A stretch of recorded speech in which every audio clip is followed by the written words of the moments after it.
Salam sejahtera bagi semua anak-anak sekolah Tapga yang luar biasa. Teacher Wandi akan mengajak kalian kembali mengingat sejarah perjuangan pahlawan. Sebagai masyarakat Indonesia, tentunya sudah tahu bahwa setiap tanggal 17 Agustus dijadikan sebagai hari kemerdekaan Indonesia, di mana Indonesia untuk pertama kalinya memerdekakan diri dari kejamnya penjajahan. Soekarno selaku presiden pertama Indonesia memproklamirkan kemerdekaan Indonesia yang terjadi pada tahun 1945, tepatnya pada hari Jumat tanggal 17 Agustus tahun 1945. Bukan hal mudah untuk memproklamasikan kemerdekaan Indonesia. Ada sejarah panjang dan juga tumpah darah yang telah dirasakan oleh pendahulu kita.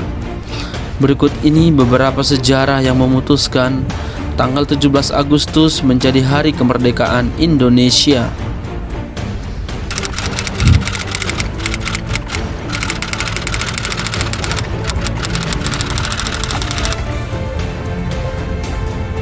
Sebuah bom atom dijatuhkan di atas kota Hiroshima, Jepang oleh Amerika Serikat yang mulai menurunkan moral semangat tentara Jepang di seluruh dunia.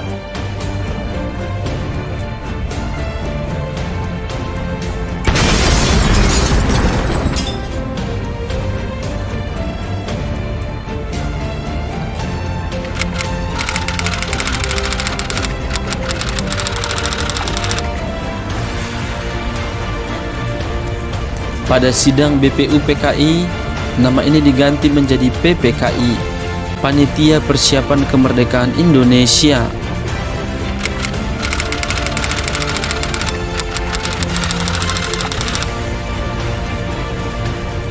Soekarno, Hatta, dan Rajiman Widyawaningrat diterbangkan ke Vietnam untuk bertemu Marsekal Terauchi. Mereka juga dikabarkan bahwa pasukan Jepang sedang menuju kehancuran. Tetapi Jepang juga menginginkan kemerdekaan Indonesia pada tanggal 24 Agustus.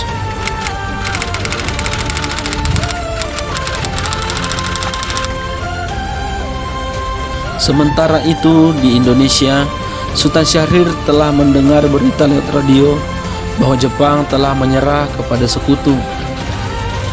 Syahrir memberitahukan kepada Chairil Anwar tentang jatuhnya bom atom di Nagasaki, dan Jepang telah menerima ultimatum dari sekutu untuk menyerah.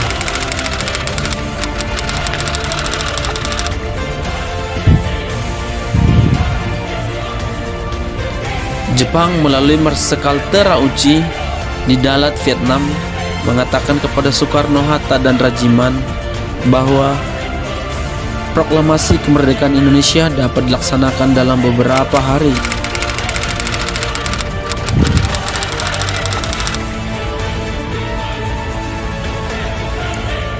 Saat Soekarno, Hatta, dan Rajiman kembali ke tanah air dari Dalat, 200 km di sebelah laut timur laut di Saigon, Sultan Syahrir mendesak agar Soekarno segera memproklamirkan kemerdekaan karena menganggap hasil pertemuan di Dalat sebagai tipu muslihat Jepang.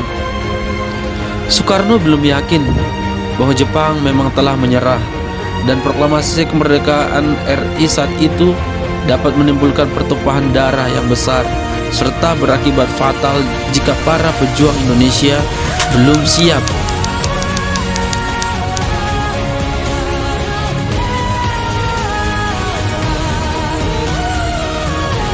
Jepang menyerah kepada sekutu. Tentara dan angkatan laut Jepang masih berkuasa di Indonesia karena Jepang telah berjanji akan mengembalikan kekuasaan di Indonesia ke tangan sekutu. Setelah mendengar desas-desus Jepang bertekuk lutut, Soekarno dan Hatta mendatangi penguasa militer Jepang, Gunsei, untuk memperoleh konfirmasi di kantornya di Khon Plain, Medan Merdeka. Namun kantor tersebut kosong. Soekarno dan Hatta bersama Subarjo kemudian ke kantor Bukanfu Laksamana Muda Maeda di Jalan Imam Bonjol. Maeda menyambut kedatangan mereka dengan ucapan selamat atas keberhasilan mereka di Dalat, sambil ia menjawab bahwa ia belum menerima konfirmasi serta masih menunggu instruksi dari Tokyo.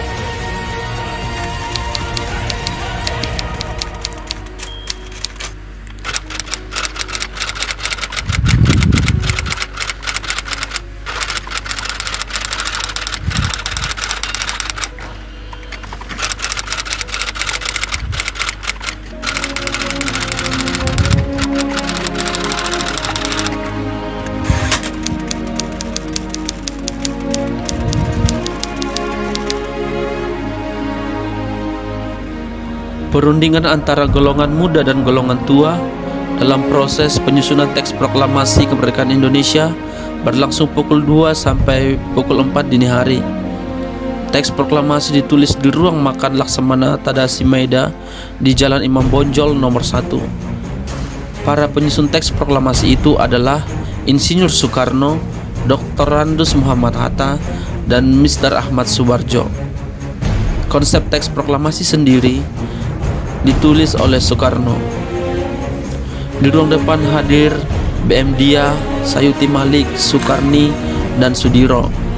Sukarni mengusulkan agar yang menandatangani teks proklamasi itu adalah Insinyur Soekarno dan Dr. Randus Muhammad Hatta atas nama bangsa Indonesia.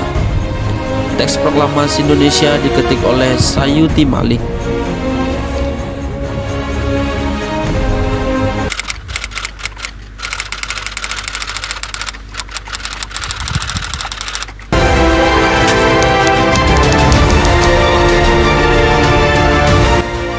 Pagi harinya 17 Agustus 1945 di kediaman Soekarno, Jalan Pegangsaan Timur nomor 56 pada pukul 10 pagi hari, pembacaan teks proklamasi pun dilakukan oleh Soekarno. Kemudian disusul pengibaran bendera merah putih yang telah dijahit oleh Ibu Fatmawati, dan Indonesia pun dinyatakan telah merdeka. Merdeka! Nah, anak-anak sekolah Tabga yang luar biasa, tugas kalian sekarang adalah belajar dengan sungguh-sungguh agar kelak sesuai dengan tema HUT RI ke-76 tahun ini, Indonesia tangguh, Indonesia tumbuh, merdeka!